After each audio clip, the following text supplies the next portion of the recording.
Hi hello నమస్తే welcome back to our channel. అందరూ ఎలా ఉన్నారు, బాగున్నారా? ఈరోజు అయితే చూడండి, నేను మా పాప అయితే నూడిల్స్ ఛాలెంజ్ చేస్తున్నాము అనమాట. నూడిల్స్ అయితే ఎగ్ నూడిల్స్ అయితే చేసుకున్నాము. చాలా రోజుల నుంచి మా పాప నన్ను అడుగుతూనే ఉంది, ఒక్కసారన్నా నేను వీడియో తీస్తా కానీ నా మొహం కాని రావద్దని రోజు చెప్తూ ఉండే. సరేలే అని ఏం చేయాలబ్బా అనుకున్నప్పుడు మీ చిన్న ఐడియా వచ్చేసి సరేలే ఛాలెంజ్ చేయి, ఎవరు గెలుస్తామో చూద్దామని చెప్పేసి ఇలా అయితే తినడం స్టార్ట్ చేశాను. నేను ఎక్కడ ముందు తినేస్తానో అని తను ఎక్కడ ముందు తినేస్తుందో అని నేను ఇట్లా అయితే మొత్తానికి నూడిల్స్ నన్ను వ్యవహారంలో పెట్టేసింది అనమాట. తింటూ ఉండమ్మా అని మాట్లాడుకుంటూ కూర్చున్నాం. మాట్లాడుతుంటే సరేలే అని చెప్పేసి తొందరగా అట్లా తింటున్నాం. ఎవరు గెలిచారు అనేది ఒక చిన్న కామెంట్ అయితే ఖచ్చితంగా చేయండి.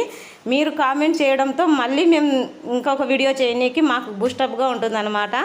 ఓకే ఫ్రెండ్స్, వీడియో నచ్చితే లైక్ చేయండి, కామెంట్ చేయండి, సబ్స్క్రైబ్ చేసుకోండి. పక్కనున్న బెల్ ఐకాన్ అయితే క్లిక్ చేయండి. మన వీడియోస్ మీ వరకే అయితే వస్తాయి. చూసారా నన్ను ఎలా ఎక్కిరిస్తుందో. ఈరోజు అయితే వీడియో ఇది. మీరు వచ్చే